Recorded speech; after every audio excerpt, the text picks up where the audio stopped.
right. Well, welcome to another episode of Winning with Jed. I'm really excited to have Guru G all the way from very southern India. Is that right, Guru? Yes.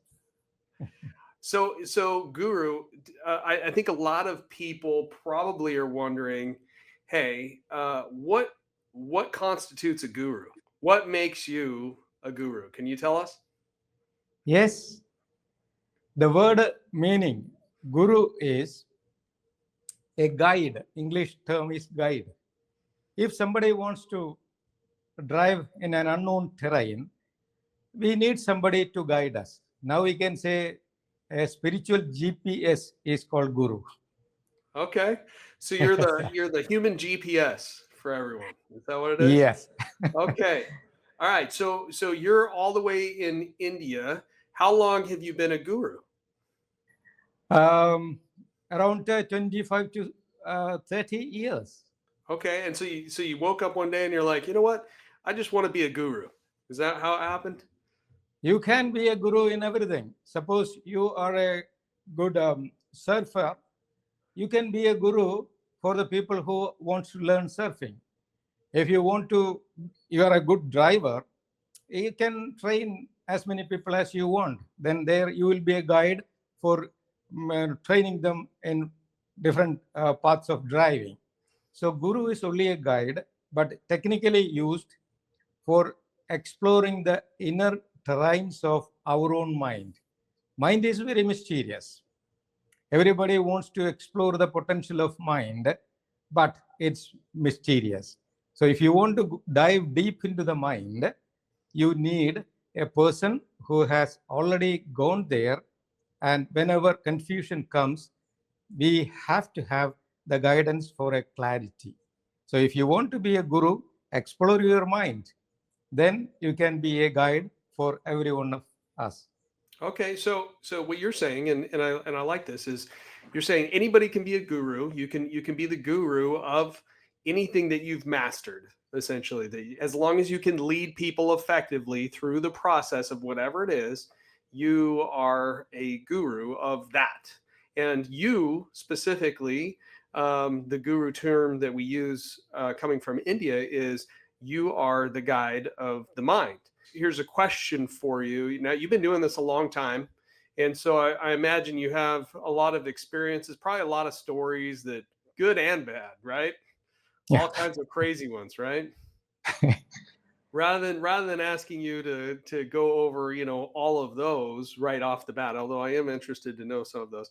I would ask you, is it fair to say that people in general, when they come to you, or if they're thinking about coming to you, exploring the mind to me could be intimidating? It could be a scary thing for people, because if you're exploring your mind, if you're exploring what's going on inside of you, do you find that a lot of people don't want to know what's going on inside of them, don't want to face the realities of whatever it is that's affecting them? Is that something you see? Yeah, majority of people, if you see the world community, majority of people are scared to accept the reality. They want to be entangled into some kind of external informations. No, people don't want to take the responsibility of their own real things. Unfortunately, don't get me wrong, please. I want to term this state of mind is called psychosomatic. Mm-hmm. I am dealing with many people who are expelled from hospitals, saying that the disease is beyond medicine, incurable state of disease. And slowly doctors will say it's a psychosomatic disorder. You know exactly what it is? There will be a conflict in the mind. Our conscious mind will say this is right. Our subconscious mind will say this is wrong. So the clash is within the person who is fighting against a disease in the conscious level, and a subconscious way it's accepting, then no medicine is going to work on that person where doctors are miserably failing. So giving answer for your question, if you want to be a master for your life, accept and be courageous to look inside and acknowledge the reality. If you don't want to be a winner or a master, you can be a disciple or a follower or a slave of the society. Mm-hmm. You can select the path. But I was not ready to be a slave either for nature or for myself. I wanted to be a winner. Right from my childhood, I wanted to be a winner. When I reached to my age of 25, I came to know, like as you said, people are running after something which they don't know. Majority of the society don't want to be realistic, but still they claim that they are religious. It was a confusion for me. Everybody wants to be religious, but nobody wants to accept the fact what is the reality. So that is the conflict. You can see all over the world, people are fighting each other without knowing why they are fighting. Mm-hmm. This is what made me think, I have my own confusions. Who will clear it? I need my own clarity. That is why I just turned my attention back to my own self. Scientifically speaking, matter is the manifested form of mind, energy. That is the reality. So I experienced it. Then I became religious. I think unpacking the idea that people are scared to own their own issues, their own problems. Yes. And so I say people are uncomfortably comfortable, right? They're comfortable with the fact that their life is bad, that they have this issue, that they have some kind of situation. I think, but being uncomfortably comfortable doesn't mean they don't want to change it. They're just comfortable in their misery, so to speak. Is that something that you see? I see it's an escapism, escaping or running away from our own responsibility. This is how I term it. What are most people running from? Yeah, that's why nobody or majority of the society don't want to accept the reality. See, when I am sick, instead of pointing my finger to myself, saying that my immunity is low, that is why I am sick. Instead of saying that I blame a virus, oh, this virus is creating me problem. Or this bacteria is creating me problem. It's easy to just slip away from my own responsibility. If I am adequately immune, which virus can put me down?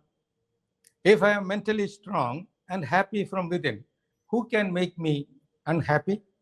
So the responsibility of my gain and loss lies within myself. But unfortunately, people are not very comfortable to accept that reality. Okay, And, so yeah. so what I hear you saying is the biggest problem that a lot of people are facing is ownership, is taking responsibility, Yes. and I think that this is really really important. This is a big factor, right? Yeah. Yes. I know in the Western world here where we're at, I think that people want to blame everyone else for their problems. In fact, Yes. in my book "Shut Up and Win," I talk about victim or victors, right? And we Yes. all know the victims, right? Because everything bad that happens to them is somebody else's fault, right? Yes. And Yes. everything, and then a victor says, "I am responsible for creating my future." Hmm. And Yes. so that's what I hear you. That's what I hear you saying, which I think is good. So I think that some of the listeners might be going though, okay, Guru Ji is saying, well, you know what, your mind is powerful. You can cure anything with with just thinking good thoughts. And I know that's not exactly what you're saying, but I'm just paraphrasing.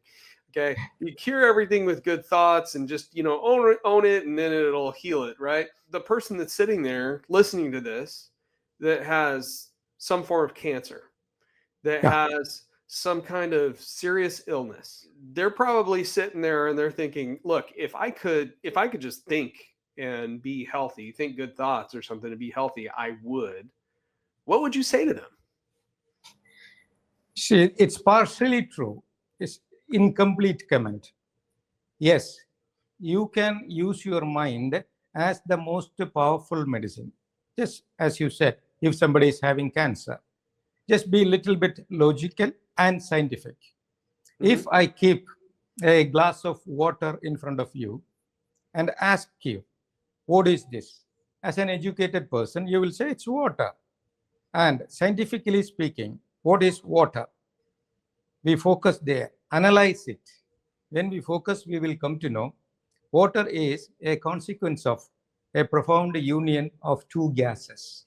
Hydrogen and oxygen combine each other to form water molecule. When we observe carefully, H2O.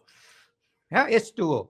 When we observe carefully, water, the identity of the water is vanishing, and a new reality or new form is being evolved, H2O. Your mind is shifted from the reality of water. Same way, when we focus our mind in the matter, body is nothing but combination of matter or molecules. So I have a cancer. Yes, I attend it properly. When my attention reaches to certain intensity, the structure of the matter should change. This is what even quantum physics is proving it now. Okay, so I just want to interject really quickly. I want to hear your full thought here. So what you're saying is like, look, there's real things that require doctors to help you medically, and you're not discrediting that. There is that situation, and there's a big portion of how your mind affects you, which I think is true. Definitely. Is that what you're saying? Yeah, that's what I'm explaining. So when I get adequate attention to my cancer, structurally the cancer cell will feel, oh, it has no existence. It's vulnerable. The cancer cells are vulnerable to my attention. So mind is already started fighting with that. Then I get support from external things like healthy eating and like a proper medicinal application. When I integrate the material support, molecules from outside and the mental energy from inside, that will be a complete fight against my existing problem. Then there is no other way for the cancer but die. That's all. Mm-hmm. I'm gonna kind of use like a metaphor and say it's kind of like you're driving a car, right? And and our soul is the driver of the car, and the car is our bodies, right? And we end up with a flat tire, or we end up with an oil leak, or we end up with something, right? Yes. And if we don't fix the driver, if we don't fix where we're going and who's behind the wheel and how it's treating that car, then we're probably going to have a lot more problems. Is that That's right? Yeah. You're not saying don't go to a mechanic, if you need it, but at the same time, there's definitely who's behind the wheel matters. And definitely. Is the person that's driving your car, are you driving it in a healthy way, in a healthy direction? It's a wonderful metaphor. Correct.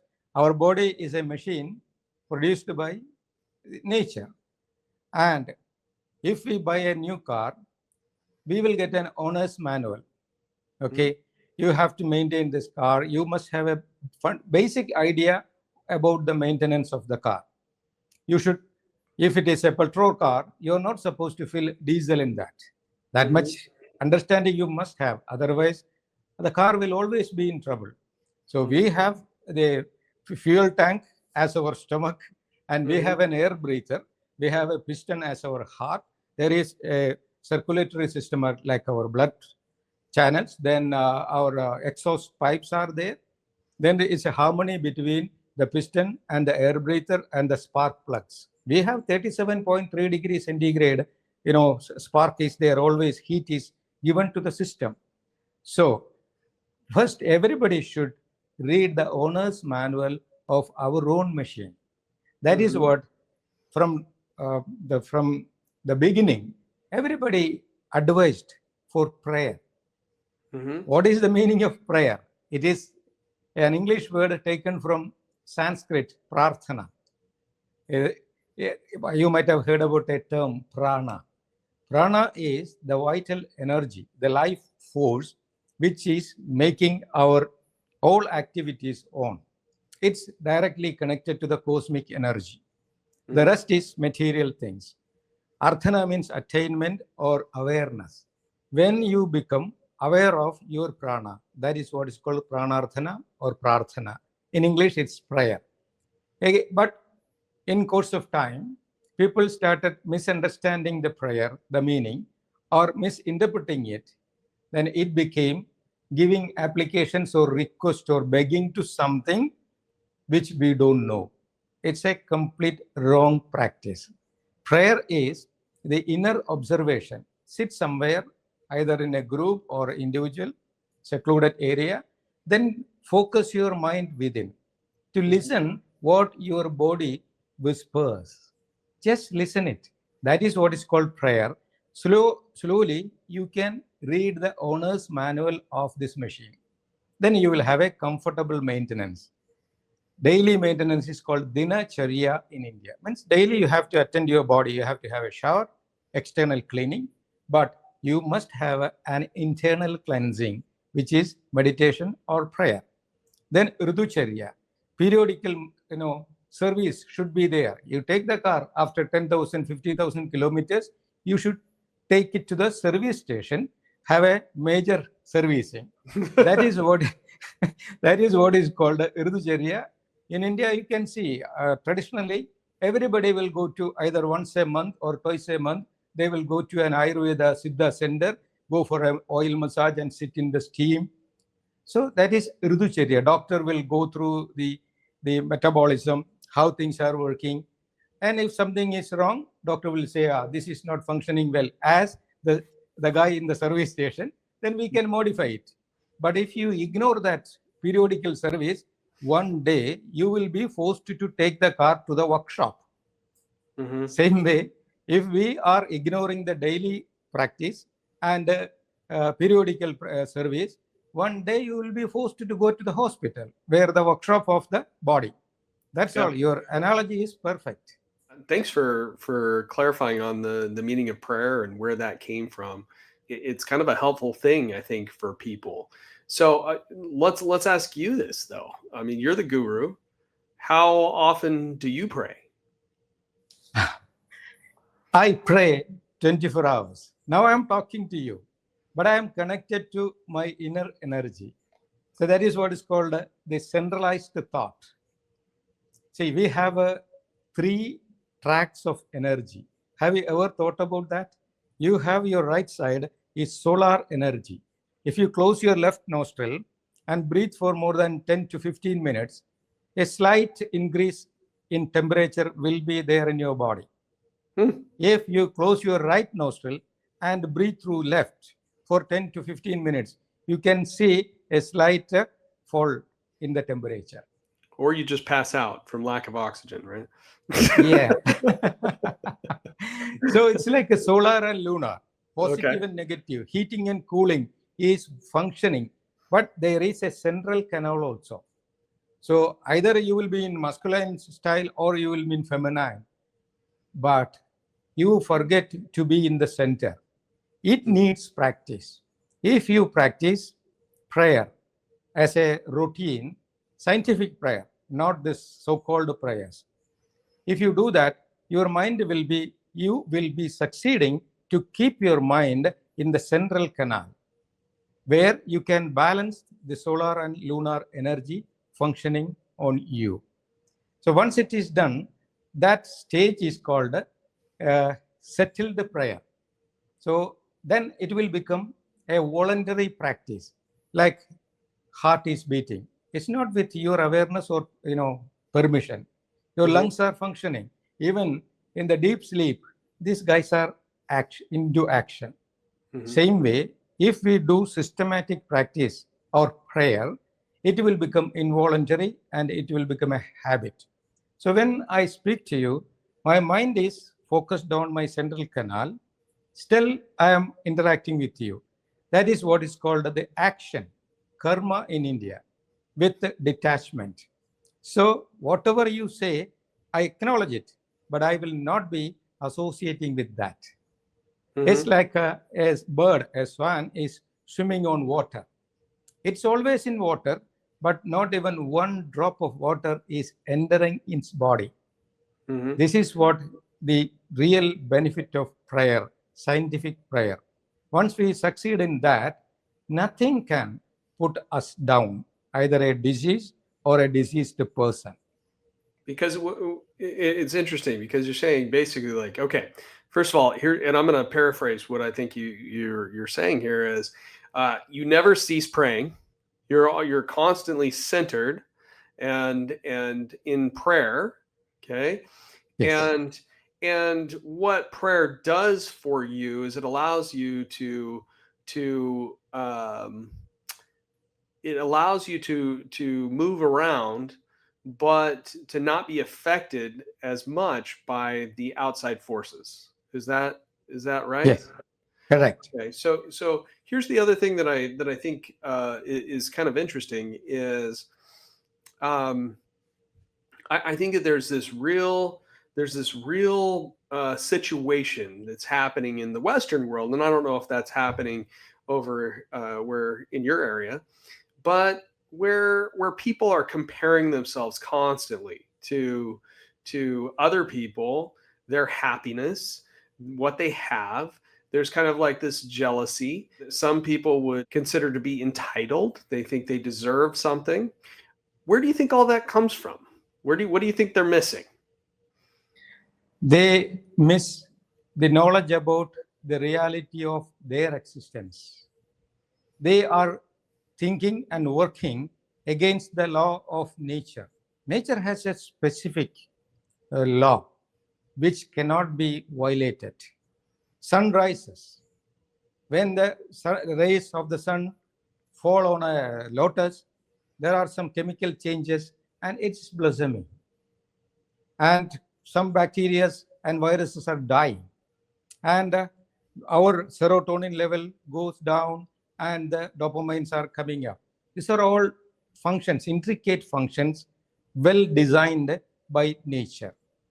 The same law of nature told everybody, you are unique. Just see the thumb impression of mine. I have never seen somebody around the world with my own thumb impression. That means I am unique. That's Then a very good looking thumb. Good job on that. then how can I compare myself with someone else? I am Mhm. unique. That means when I try to compare myself with someone else, I am violating the law of nature. The Mhm. moment I violate the law of nature, there will be a punishment. Until I rectify that mistake, I will be under that punishment, which is coming as unhappiness, Mhm. disturbance. This is then slowly when mind get that stage where when I'm unhappy in a regular basis, I will damage my cells, which will lead to different diseases. Modern science will say autoimmune disease. Do This you is think? a Do you think this though? Too, I kind of have this thing where everyone could be diagnosed with something. You know what I mean? And I kind of think, and I'm not downplaying the reality of these diseases for people. Are we? Is it really a big issue, though, in your eyes, or are some things blown out of proportion? these are all our own immature calculation. Our mind is not capable of experiencing the totality of nature. What we understand in our mind, it's a limited information collected from environment. Our eyes are recognizing only one velocity of light, 300,000 kilometers per second is the velocity of light which our eyes are recognizing. Mhm. But how many different countless velocities are vibrations are there which Mhm. we don't know. Even our hearing capacity is inferior than a dog. They can hear better than us. They Well, can or when we're smell. younger, we lose a lot. We lose a lot of our senses, right? I mean, we start Yeah, off with great hearing and great we eyesight, assess. Yeah, and it's still not as good as some of those animals out there. we assess this nature, the wonderful nature, through the limited organs. So then we say, oh, this is right, this is wrong. Maximum we know the solar system and this universe. How many universes are there in nature? It's mind-boggling, and that's why modern science slowly reaching to a conclusion that there is no difference between micro and macro. Whatever is available in this universe is available. It's present in a cell in your body. 6,000 years ago, a book is written in India. 6,000 years ago, Purusha Sukta. It is emphasizing this. Anuraniyan Mahado Mahiyan. There is no difference between micro and macro. What happened? These people, once these civilizations had gone through different experiments and they explored the maximum potential of the organs, then they came to know with the limited organs, we cannot understand or assess the infinity. So this is the mistake which modern man is doing. If you speak scientifically, go through certain personalities in the scientific community. Dr. Fritjof Capra, who wrote the book, he's an atomic scientist, Tower of Physics. In that book, he is declaring this, where the ultra-modern science has abruptly stopped. There, the Indian spirituality has got its beginning. What made him to think like that? Albert Einstein, he wrote, there is an adamantine wall beyond which my intellect cannot go. So reductionist science, or when we go to the fundamental structure of molecules, one day we will come to a stagnated state that mind cannot go beyond molecules. But what is beyond molecule? Nobody knows. But if you focus your mind within, you can break the bondage of molecule. That is what is called liberation, but it is experiential. It cannot be explained. Now, So, I heard this, and you tell me if this is true. They did some research, and they found that molecules, I mean, were made out of little sound waves. How do you think sound? How do you think, let's say, positive energy or speaking positively and all those things? How do you think that affects a typical person? Is that an important factor? Is that not an important factor? What's, in your opinion, what is it? see, you can travel in a bus where many people are sitting, maybe 50, 60 people are sitting. They are simply sleeping and you are not bothered about the mechanism or about the operation of the bus. You are completely depending on the driver. You know nothing about your journey or the safety of your journey. But if you are a mechanical engineer who knows the technique and the science of that machine, and you know how to drive and you should know how to manage the bus. So there you, even though you are one among the group, you have your own identity and confidence. Immediately, maybe something went wrong. There was a funny sound in the engine, heat is coming. Usually people will be panicked. But if you are a mechanical engineer, you know what's happening inside. You will say, no, don't worry. Otherwise, you say, okay, it's a dangerous situation. Come on, jump out. So you can handle that situation effectively. Life is like a journey. So we are just moving on. Earth is rotating and the solar system is working. we know nothing.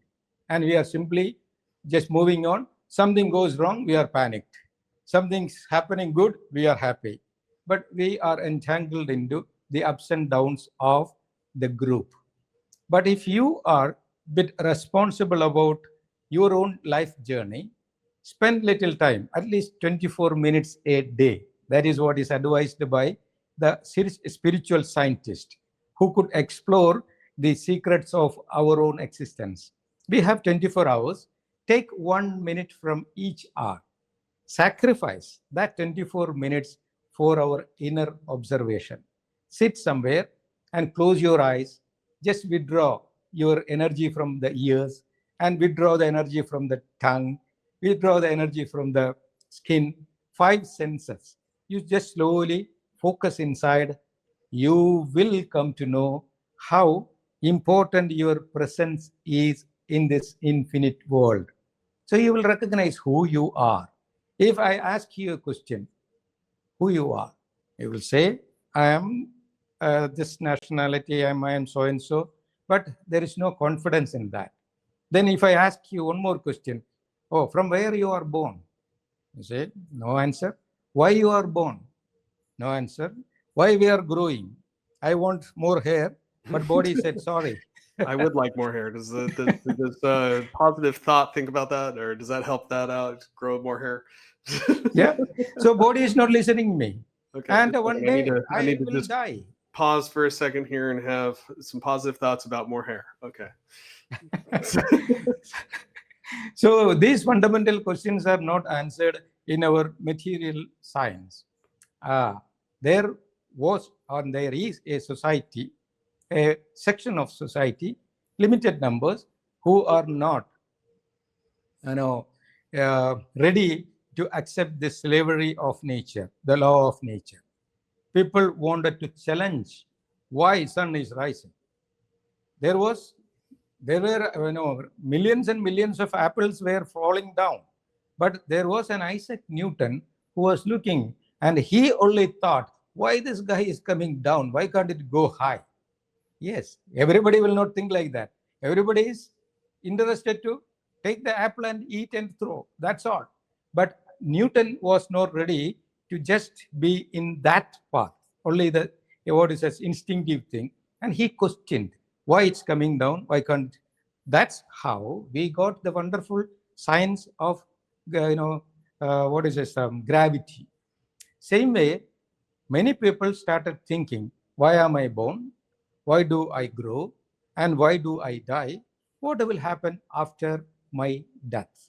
So these things, these fundamental questions must be answered, or at least we should put little effort to understand how things are happening within and how my system as an individual connected to the nature. Okay. When I get that tuning, you will come to know how to maintain this body machine in a perfect way, like the engineer who is comfortably sitting in the bus and enjoying the ride. He doesn't have any tension, but others are a little bit vulnerable. Yes. Okay, let's say that you know what, I start praying every day. I'm completely centered. I'm saying things, positively. I'm having all of these good thoughts. I've really gotten to know myself. I am very healthy mentally. Okay, now what? Okay, so I get there. I'm in a healthy place. There's people that come and they visit you at your facility. You help them learn how to think productively and how to become centered. What next? Okay, there is a complication in what you said. You said, I am good, I am taking prayer. If you experience the real prayer, this question will not be there. What is next? You will come to know what was in the past, what is going to be in the future, and what should I do right now. So that question, what is next, is coming out from the ignorance of our own existence. Still, you are experiencing the limited world. So long as you are entangled into the material world, limited world, this question will remain, what is next? Our purpose of prayer is to find out question, what is next? One day you will come to know what was yesterday, why I am now, what is next. Then once these questions are answered, then you are experiencing prayer, where all questions will be answered or vanished. I hear you saying that prayer brings purpose. Is that right? There is a purpose of prayer. Okay, there's a purpose of prayer, but prayer Yes. doesn't bring purpose. Is that what? No. What do you think about that? Okay, so okay, all right. So there's a purpose for prayer, and Yes. and if I center myself, then I'll answer the questions that we have here, and it won't even be a question. Let's talk about success. People in business, people learn. They have to go through life. We have to be successful in our vocation, in the jobs that we do, because if we're not, then we go hungry or our family suffers, or there's a lot of bad things can happen to people that don't pay attention to that. So I don't think, and maybe this is just my thought, somebody listening to this, they go, okay, well, this is great. I need to be centered. I need to do all these things, but now I'm going to be walking around constantly in this state of openness to the mind, and that's not reality for the job I have to do. I got to get up early. I've got to go to the gym. I've got to go do all of these things. How does this play into them being successful in their everyday activities that they have to do in order to live a successful life or a productive life?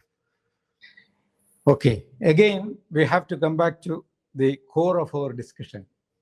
Let me ask you another question. Can you show me something in nature without two opposites, just for success? If there is no failure, how you will recognize what success is? If there is no death, how we can recognize what birth is? Mm-hmm. If there is no pain, how you recognize what pleasure is? If there is no failure, there is no loser, and how we can recognize who is the winner? And you can't. You have to We have both cannot. sides in order Yeah. to understand that, for sure. Yes. So this is the reality which we comfortably ignore. This is the problem. Without night, there is no relevance for the day. Mm-hmm. So even our body, right is cooling, heating, left is cooling. So this heat and cold, or you go to a fundamental atom, go to the nucleus, you can see proton and neutron combine each other. Everything around us functioning only because of the combination of two opposites. The light is on, is because of neutral and phase. The camera is on because neutral and phase. So if you want to succeed in life, or at least you want to be contented, satisfied, you should learn to acknowledge the necessity of these two opposites. That is the peculiarity of creation. How we can accept this both, this reality, we should be able to stand in middle. The moment we place ourselves in the middle of these two opposites, we can handle either success or failure. Both are equal. Now 10 people are running their 100-meter sprint, and we say first, second, third. We are saying that they are winners.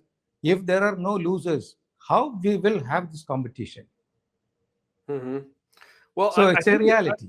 I think I mean I agree with you. There's the yin and the yang. There's the positive and the negative. There's all of those things, and we wouldn't know, if we're winning if we hadn't lost, or we hadn't seen someone else lose.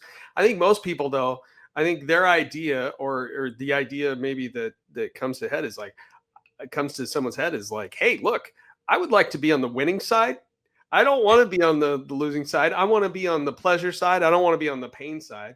I want to be on the happy side. I don't want to be on the sad side. And I love what you're saying, because you're like, look, good luck on that. You know, Yes. you're going to have to experience both. Yes. And the reality is, the people that are healthy, this is what I'm hearing, you correct me, but the people that are healthy are the ones that can be in the center and can be okay with either. Yes. See, the success and failure, actually we define in our mind, because mind is always, mind is designed for managing this both. It cannot recognize the middle position. That's why in ancient India, when this ancient scientists, they did a lot of research on that, then they came to know, if you want to handle this both or acknowledges both the necessity of nature, you should go beyond the mind. Mind is functioning with the yin and yang. So if you want to go beyond it, you have to make a union between yin and yang consciously. Once you go beyond the mind, you can see the function of mind as a witness. But now what is happening? Everybody is engaged, entrapped into the function of mind. If you learn to detach your mind from the functions of the mind, you can observe from a different angle, which is called perception. When the perception changes, your understanding, your feeling will change. So once I am born, my body is a combination of molecules. It is properly designed by nature. There is a cosmic law. So my success and failure are already designed by nature. It's only action, not we are defining it as success and loss. So if we can go beyond the frame of mind, we will come to know what success and what failure. Then when we accept this cosmic design, which we call destiny, there is no tension anymore. That is what is called the settlement of life. So if I am destined to have $1 billion in my bank account by nature, nobody can stop it. Whether I like or not, it will happen. If I am supposed to lose it next day, it will happen. Nobody can stop it. Now I am talking to you. We are exchanging energy because we are continuously breathing. If that breath, air is stopped for 2.5 minutes, your brain will die. So who is providing you oxygen for thinking that whether I am successful or failure? Nature is giving you the fuel for your mind. If it is taken out, done, everything is gone. And nature knows very well how many gallons of carbon dioxide or poisonous air we expel. And nature is having that different balance to absorb the carbon dioxide and refill with the oxygen. So in its sub-microscopic level, everything is functioning with a fantastic design, which we call destiny. When we accept that, for that person, there is neither success nor failure. Both are like as same as the waves in the ocean. Temporary ups and downs we can enjoy from long distance. Wow, fantastic waves. But what is the reality? Reality is water. Waves are temporary ups and downs. That knowledge will make us really happy. That is what we have to attain through our life. And adding more that is the purpose of life, why we are born and why we are surviving and how we should use this opportunity. Why we are born. Find an answer from within, then you will smile from the heart. Otherwise, we will smile through the brain. Brain is always having two opposites. When I see a person, I smile, then I will think whether this guy is though or he is deserving my association. Mind is always confused. But in the heart, there is only one, clarity. So once I learn to smile from my heart, I will be one with the cosmic reality. That is what is called, revelation. Okay. All Yeah. right. So you're saying true happiness comes from the heart, and I love that. Yes. And it's not affected by thought. Yes. It's sincere, and Yes. it's there, and it's real. I like asking people. You've been doing you've been a guru for 30 plus years, and so and I think I know the answer to this, but I'm going to ask this because I like asking people. Do you feel successful? I am successful. Yes. Okay. Do you feel Yeah. successful? Yes. Okay, that's good. Yeah. That's good. I love asking people this. Now, here's the one thing. You've had to you run a business too, right? Yes. And Yeah. so, I mean, there's real challenges. There's real things that go on with these businesses, successes, failures, all of these different things. What's one big nugget of advice that you would give to everyone that you've learned the hard way through your life? What's the biggest piece of advice either someone gave you or you've learned? I learned and I gained it with my own effort. If I Okay. was not ready to put my effort, it would not have happened to me. And you asked me, am I successful? I say I am successful. You know why? There is no question unanswered from within. Anything my mind is bringing, I have an answer. So I acknowledge both. I can handle or I am handling plus and minus, day and night, or success or failure. That is what is called the Samyak state in India. Samyak means equality. You can handle pleasure and pain. When you reach to that level, the Samyak state is called Swami. Usually people call Swami is a detached person. No, a person who has already gone beyond the discriminations. Like as I told you, the waves are temporary ups and downs, but the reality is water. When I we love become aware of the water, we will handle the waves. I We love can this. enjoy it, but So not bothered. Swami means basically you're level, you're cruising, you've got everything leveled out. Yes. That's awesome. I love that. I've heard swamis and the word swami many times. I never knew the definition of that. So your big advice that you learned the hard way or learned through this is paraphrase it for us. It's not hard way, please. It is the most wonderful way. It was very simple. It is as simple as your breathing. Just be aware of your breath. That is the best way. And it's not hard. People made it, they interpreted it in a very hard strong. Again, you may ask, why did you go to a forest? That time, I didn't find anybody who could guide me like this. Okay, I went to my seclusion. I explored my inner potential. The moment I found answer for my questions, I felt, see, it should be discussed in the public. When I started talking about that, people were having many wrong ideas about this practice. They felt or they are educated that a spiritually elevated person should be away from all material attachment and commitments. I said, no. That's why I got married. I became a family man. Then I started my business. Then I started talking these things. Then treating people with the help of a team of doctors. What I am saying is, I am one among the society, and I'm doing a business with a detached mind. There is no tension. There are ups and downs in the business, but I leave it to the law of nature.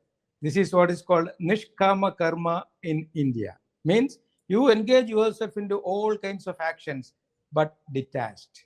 That is the perfect way of material life. So if you ask me, I will just request you to sacrifice just 24 minutes, spend for a scientific prayer. Then you will come to know how wonderful your life is. Life is a festival, not a complication. Okay, you brought something up, and I'm so tempted. I have to ask this. So you're a family man. You got married. How many kids do you have? I have two girls. Okay, so you have two girls. Do they drive you nuts still? Are you just constantly at peace? I mean, I don't know. I'm a father of girls as well, and I constantly worry about that. So I don't know how you stay centered with that. I gotta ask that. Do they drive you crazy still? No, I accept them as perfect individuals, and I have no conditions. I love them unconditionally, and they can behave, react the way like. They are designed by nature with a certain purpose. And now my elder daughter, she is a doctor, Siddha doctor. She is the director of operation of this institution. Oh, So great. yeah, instead of giving me a headache, So you actually better she's not make her taking. mad because she's the director. She's gonna get you in trouble. So I'm happy because a lot of I'm a primitive person in the electronic media. So I need I'm not very comfortable learning these new things.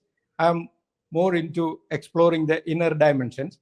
So she is taking care of the material things, electronic things, and Vishnu Priya is organizing everything. Guruji, everything is okay, light is okay, come and sit and deliver. This is what I'm doing. And the younger one is studying for modern medicine. She's in Russia. So two girls are just giving me support from both sides. One is representing the ancient science, one is representing the modern science. And I am in the middle. I would like to be in the middle of everything. So you're saying you gave birth to a yin and a yang. That's what you said. Yeah. Yes. How can people get more information about you? Everything through my website. Yeah, it's intimacy.com. INDIMASI.com. India's Indi and Asi, intimacy. It has a deeper meaning. Yeah. What's the deeper meaning? There is a saying in India called Tattvamasi. Means all your prayers are being answered from within. So instead of looking up or down, look inside. You are the source of your positives and negatives. That is the meaning. So India's traditional methods, indigenous methods of India, is taking everybody back to their own heart. So I took Indi from India and Asi from Tattvamasi, integrated that intimacy. It will make you intimate to Mother Nature through the method of Tattvamasi. That is the meaning. All right. Okay. Well, this is a great name. This has been a great interview with you. So I appreciate you taking the time with me today. I do have one last question. Yeah. What is your favorite authentic Indian dish? I'd really like to know. If you ask me, I will have two answers. I should be sincere with that. Okay. All right. Tell us what it is. As a human being, we have a bread, chapati. Okay. With the prawns curry. That is my favorite one. Okay. Once I am giving an answer from a human side. Okay. As a spiritual person, I eat whatever I want only for my need. Okay. All right. Yes. But if you had to take your human side, you take that bread and some of that curry. Yes. That's great. Thank you so much for it. This has been a great conversation. I really appreciate you, like I said, taking the time and really filling us in on all of your theories and all of the things that you've taken your whole life to really learn and master. Truly a guru. Thank you so much. Hopefully you can tune in again for another Winning with Jed here in the near future. Thank you so much, Guruji. Looking forward to that. Really, I enjoyed this conversation because you could, challenge me, or you could trigger some of my hidden things, which usually I am not opening, but you succeeded in that effort. Good. Being a host, you are successful. Thank you very much. Thank you, Guru. Welcome.